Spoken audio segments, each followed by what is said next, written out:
Industry industry బాగుండాలని కోరుకునే మనిషి. ప్రతి ఒక్కరి అందరి గురించి ఆలోచిస్తూ ఉంటారు. మంచి సినిమా చేస్తే కంగ్రాచులేట్ చేస్తూ ఉంటారు.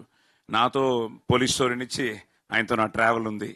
సో అలాంటిది ఈరోజు ఈ థ్యాంక్స్ మీటింగ్ ఆయన రావడం, ఆయన చేతుల మీదుగా, ఎందుకంటే షీల్డ్స్ తీసుకోవడం అన్నది ఆ రోజులో మా నాన్నగారి దగ్గర నుంచి చూసామండి. 100 days ఆడితే నాకు షీల్డ్ వస్తుందా రాదా, షీల్డ్ వస్తుందా రాదా అని నాన్నగారు.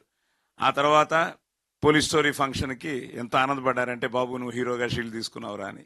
ఆ రోజు దాసనారాయణరావు గారు వీళ్ళందరూ పెద్దవాళ్ళందరూ వచ్చి ఆశీర్వదించి నాకు పోలీస్ స్టోరీకి ఇవ్వడం జరిగింది. ఈరోజు మన యూనిట్ అందరికీ మొమెంటోస్ ఇవ్వడానికి దిల్ రాజు గారు రావడం నిజంగా, ఇప్పుడు ఆయన చెప్పినట్టు నిజంగానే ఇంతకుముందు ఫోన్ చేయలేదు, కానీ ఈరోజు ఫోన్ చేశాను. ఫోన్ చేయగానే ఉంటారో లేదో, ఎంత బిజీయో నాకు తెలుసు. బాంబే వెళ్తున్నాను అన్నారు. టెన్షన్ స్టార్ట్ అయింది. ఎప్పుడు సార్ అన్నాను. సాయంత్రం అన్నారు. లక్కీగా మన వాళ్ళు 3 గంటలకే అన్నారు.